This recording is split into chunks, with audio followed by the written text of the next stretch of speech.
आज की क्लास में हम बात करेंगे ध्वनि संप्रदाय के बारे में। और ध्वनि संप्रदाय के प्रवर्तक आचार्य हैं आचार्य आनंदवर्धन।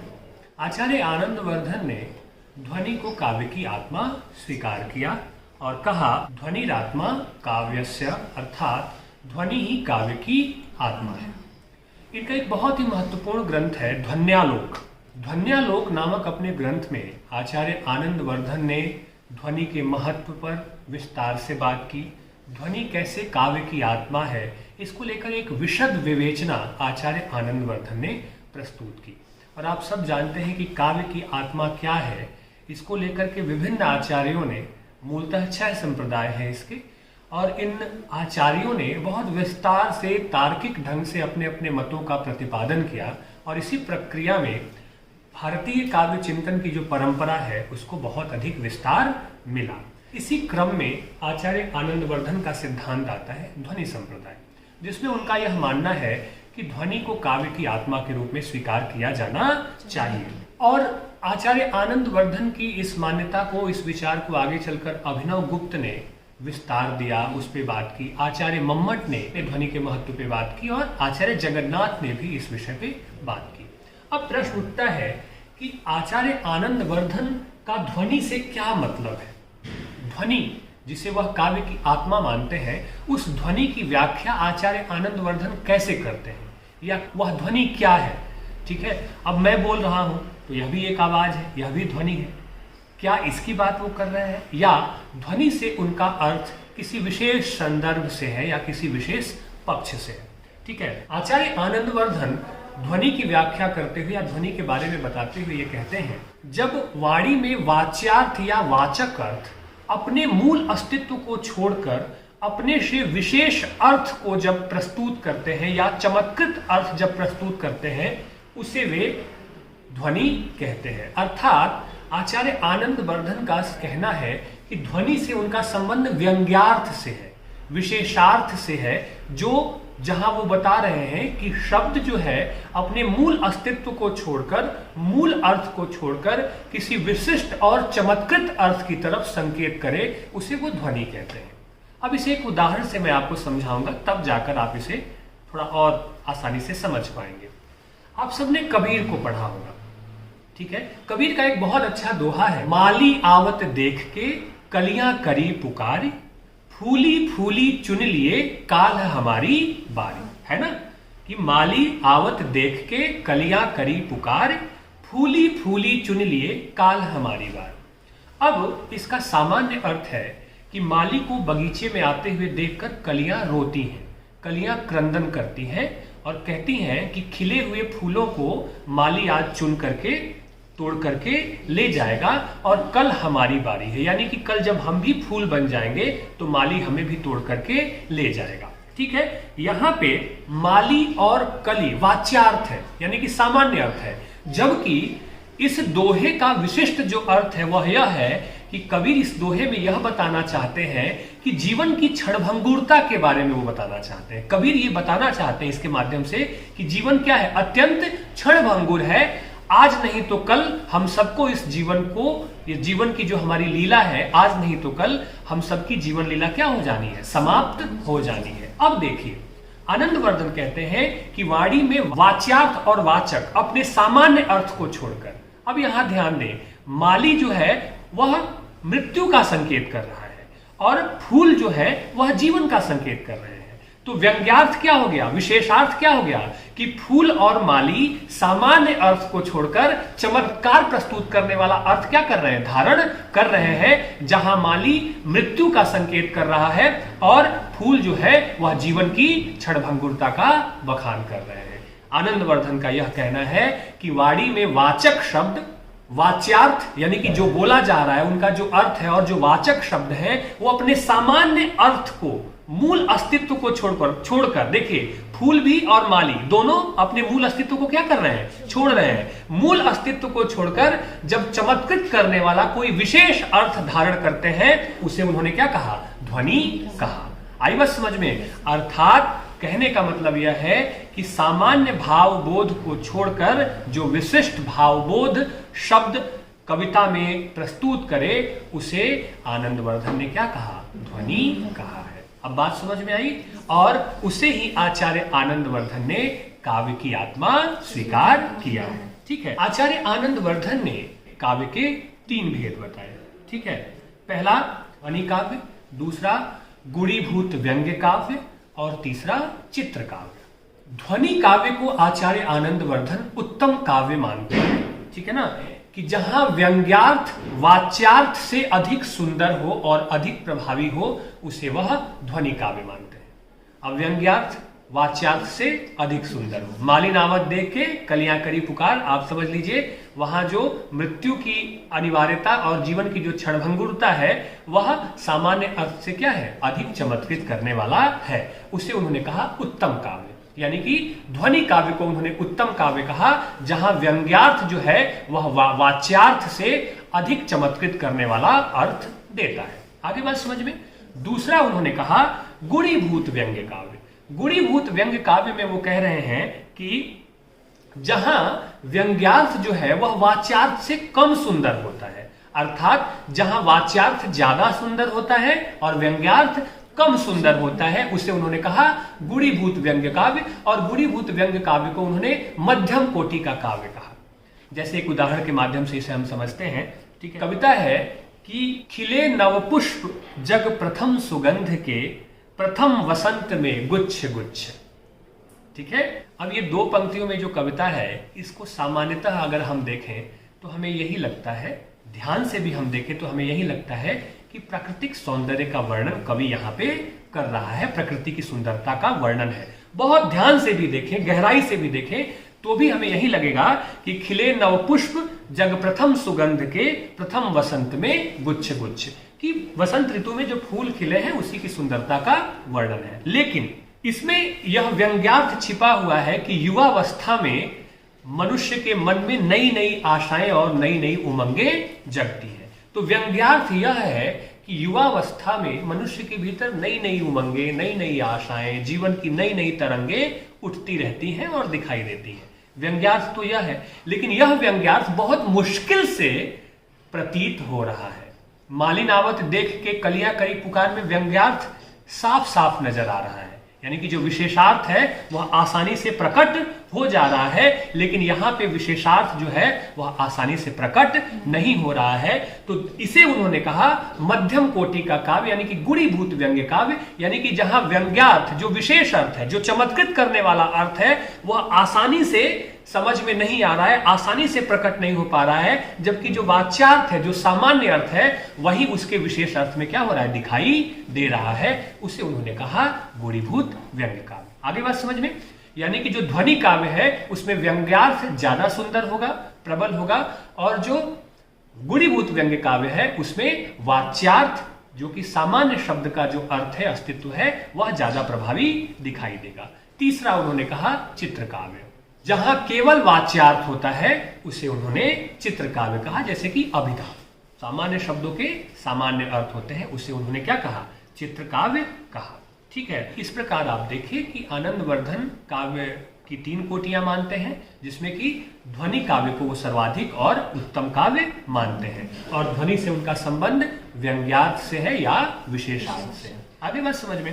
ठीक, आनंदवर्धन का यह मानना है कि व्यंजना से युक्त अर्थ को ही व्यंग्यार्थ या प्रतीयमान अर्थ कहा जा सकता है, यानी कि व्यंजना से युक्त जो अर्थ है उसे ही व्यंग्यार्थ या प्रतीयमान अर्थ कहा जा सकता है। व्यंग्यार्थ या प्रतीयमान जो कि विशिष्ट अर्थ देता है। और प्रतीयमान का अर्थ उन्होंने बताया, जैसे कि काव्य में 3 तरह की शब्द शक्तियां होती है। 3 तरह की शब्द शक्तियां होती है ना, अभिधा, व्यंजना और लक्षण। ठीक है, तो इनमें से व्यंजना का संबंध ध्वनि से है। ठीक है, जो व्यंग्यार्थ है, व्यंजना का संबंध ध्वनि से है, और वो मानते हैं कि व्यंजना वह शब्द शक्ति है जो मुख्यार्थ के पर्दे में लिपट कर व्यंग्यार्थ या काव्य के वास्तविक लक्ष्य को क्या करे, प्रकट करे।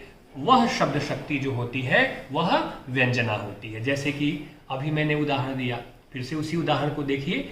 क्या कहा, इन्होंने कहा कि मुख्यार्थ के पर्दे में लिपटकर, शब्द मुख्यार्थ के होंगे, उसके पर्दे में लिपटकर व्यंग्यार्थ या काव्य के वास्तविक लक्ष्य को प्रकट करे उसे उन्होंने क्या कहा? व्यंजना कहा। अब देखिए फिर से याद करिए, मालिनावत देख के कलियां करी पुकार। यहां कली, माली, फूल, ठीक है ना, ये क्या है? मुख्य अर्थ है, लेकिन इनमें लिपटा हुआ क्या है? जीवन की क्षणभंगुरता, मृत्यु का संकेत, जीवन की नश्वरता। तो व्यंजना से उनका मतलब है कि मुख्य अर्थ के साथ लिपट कर काव्य के असली उद्देश्य और काव्य के असली मर्म को जो प्रस्तुत करे उसे उन्होंने क्या कहा? व्यंजना कहा। आई बात समझ में? स्पष्ट है, ठीक है ना। तो इसे उन्होंने व्यंजना कहा और इसे ही उन्होंने व्यंग्यार्थ या प्रतीयमान अर्थ स्वीकार किया। उनकी जो उक्ति है इस संबंध में, वो कहते हैं, प्रतीयमानम पुनरन्य देव वसत्वस्ति वाणिषु महाकवीनाम यत्यत प्रसिद्धावयवातिरिक्तम विभाति लावण्यमिवांगनाशु। अर्थात प्रतीयमान अर्थ कुछ और ही है जो रमणीयों के प्रसिद्ध अवयवों यानी कि मुख, नेत्र आदि से भिन्न लावण्य के समान महाकवि की वाणी में भाषित होता है, वह प्रतीयमान अर्थ होता है। अर्थात कि जो बात कही गई है उस बात के मुख्य अर्थ के साथ विशेष अर्थ उसमें संलिप्त होता है, लिपटा होता है, और वही काव्य के उद्देश्य को क्या करता है? प्रकट करता है। उसे उन्होंने प्रतीयमान या व्यंग्यार्थ कहा। आई बात समझ में? तो कुल मिलाकर आप समझें कि ध्वनि से आनंदवर्धन का संबंध व्यंग्यार्थ से है, जो विशिष्ट और चमत्कृत करने वाले अर्थ संदर्भ को सहृदय या पाठक के सामने क्या करे? प्रस्तुत करे। उसे उन्होंने काव्य की आत्मा के रूप में स्वीकार किया। और आचार्य आनंदवर्धन ने ध्वनि के 3 भेद बताए: रस ध्वनि, वस्तु ध्वनि और अलंकार ध्वनि। रस ध्वनि, वस्तु ध्वनि और अलंकार ध्वनि, ठीक है ना। सर्वाधिक महत्व उन्होंने रस ध्वनि को दिया कि वह ध्वनि या वह व्यंग्यार्थ या वह प्रतीयमान अर्थ जो पाठक या सहृदय के मन में रसोद्रेक यानी कि रसानुभूति कराए, उसे उन्होंने रस ध्वनि कहा। और रस ध्वनि को ही सर्वाधिक प्रधानता दी। इसलिए आप देखें कि आनंदवर्धन का सिद्धांत एक तरह से रस से भी क्या होता है? जाकर के जुड़ जाता है। और आगे अभिनव गुप्त ने जब इसकी व्याख्या की ध्वनि सिद्धांत की, तो उन्होंने रस और ध्वनि के बीच में गहरे जो संबंध है, जो प्रगाढ़ता है, उसकी बहुत खूबसूरत व्याख्या की। तो आनंदवर्धन भी रस ध्वनि को सर्वाधिक महत्वपूर्ण मानते हैं, सर्वश्रेष्ठ मानते हैं, उसे काव्य की आत्मा स्वीकार करते हैं। दूसरा उन्होंने कहा वस्तु ध्वनि, ठीक है ना। वस्तु ध्वनि में कथ्य जो होता है वह व्यंग्य के रूप में होता है और वाच्यार्थ के माध्यम से व्यंग्य को क्या किया जाता है? प्रस्तुत किया जाता है। और तीसरा है अलंकार ध्वनि, अर्थात ध्वनि यानी कि जो व्यंग्यार्थ है वह अलंकार के माध्यम से क्या हो? प्रस्तुत किया जाता है। यानी कि व्यंग्यार्थ जो है वह अलंकार पर आधारित होता है। तो इस प्रकार आप कह सकते हैं कि आचार्य आनंदवर्धन ने ध्वनि को काव्य की आत्मा स्वीकार किया, लेकिन ध्वनि के जो 3 भेद बताए, ठीक है ना, उसमें रस ध्वनि को सर्वाधिक महत्व देते हुए वह उसे काव्य की आत्मा के रूप में क्या कर रहे हैं? स्वीकार कर रहे हैं। तो हम यह भी कह सकते हैं कि कहीं ना कहीं आचार्य आनंदवर्धन का जो ध्वनि का सिद्धांत है वह रस सिद्धांत के साथ जुड़ता हुआ दिखाई दे रहा है।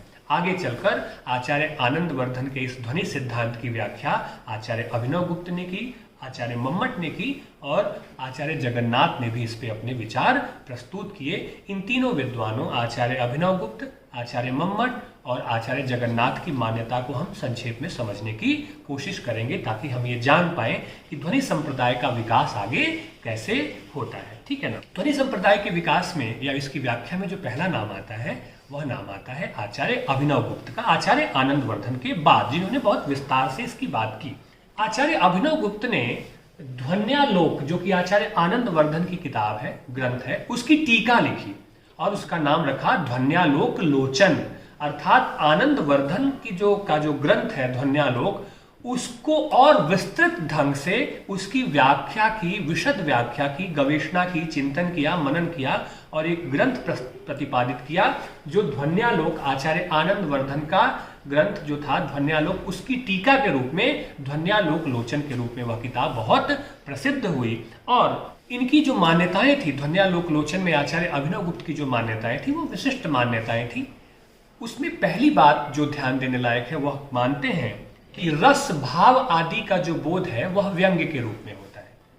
अभिनवगुप्त, अब आप यहां देखें कि यह व्यंग्य के माध्यम से, जिसे ध्वनि कहते हैं आचार्य आनंदवर्धन, व्यंग्य के माध्यम से पाठक के हृदय में जो रसोद्रेक हो रहा है, यानी कि जो रसानुभूति होती है, उसे क्या करते हैं, महत्वपूर्ण मानते हैं और कहते हैं कि व्यंग्य के माध्यम से, यानी कि चमत्कार पूर्ण जो अर्थ है शब्द का, उसके माध्यम से पाठक के हृदय में क्या होती है, रसानुभूति होती है।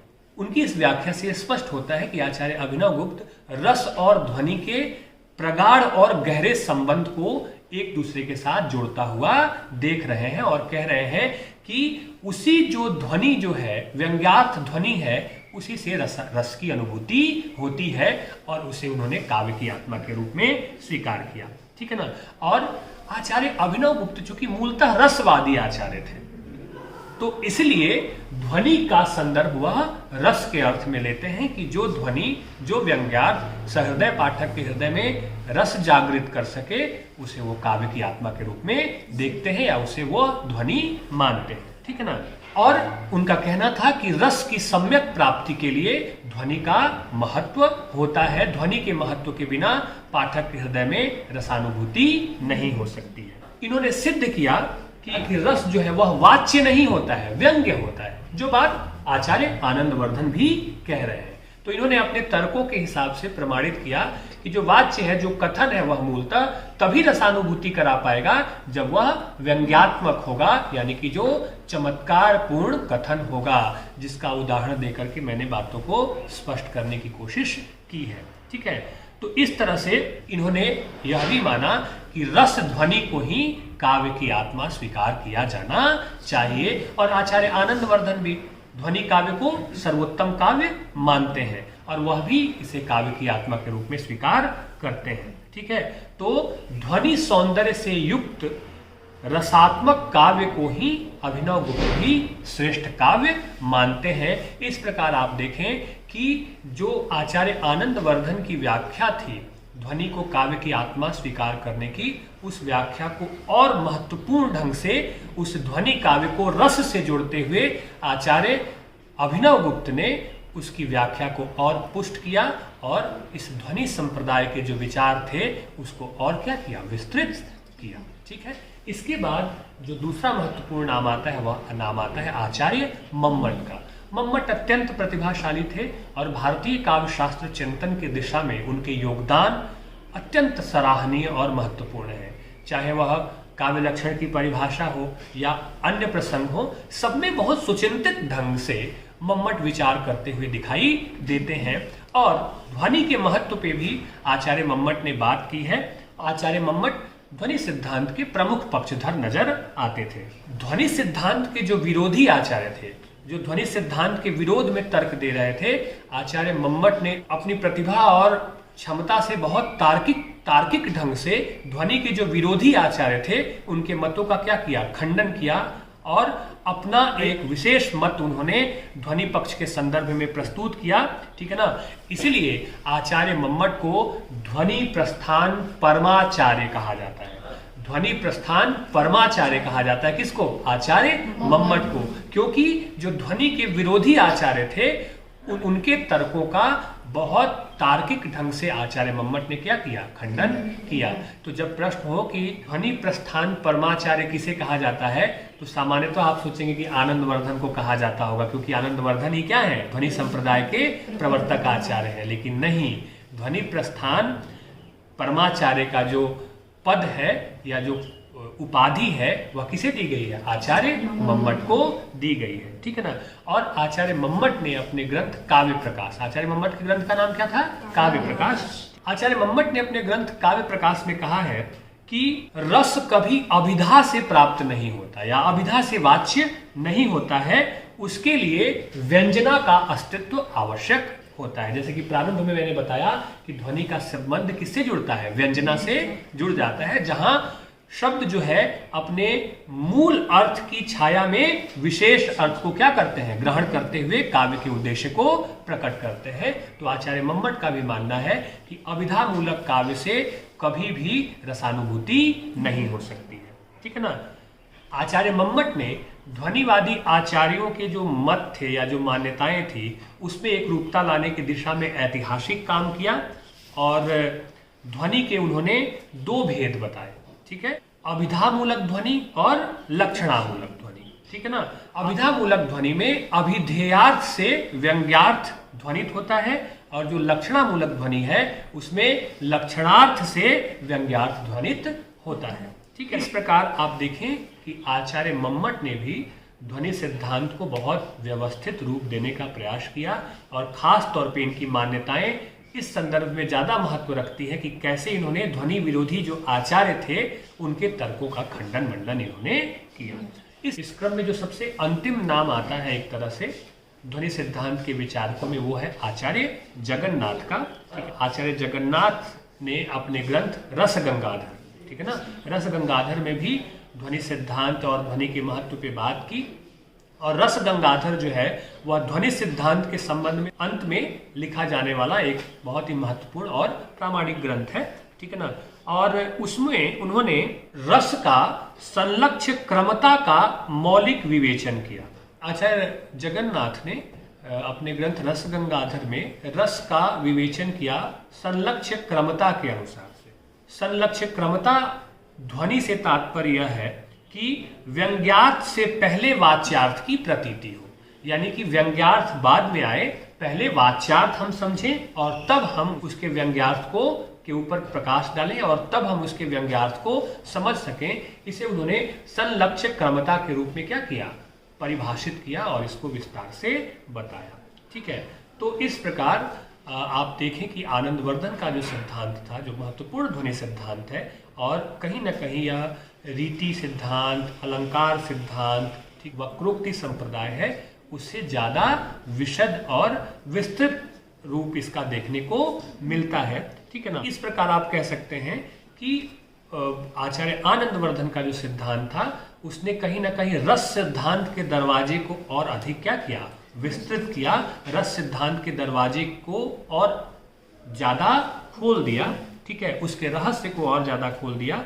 ठीक है, इसलिए आचार्य आनंदवर्धन के सिद्धांत ध्वनि सिद्धांत को रस सिद्धांत का क्या माना जाता है, पूरक माना जाता है। जहां वह भी तो कहते हैं ना कि जो ध्वनि रस होता है, यानी कि जो रसानुभूति जो ध्वनि कराए उसे ही वो क्या करते हैं, काव्य की आत्मा मानते हैं। ठीक है ना।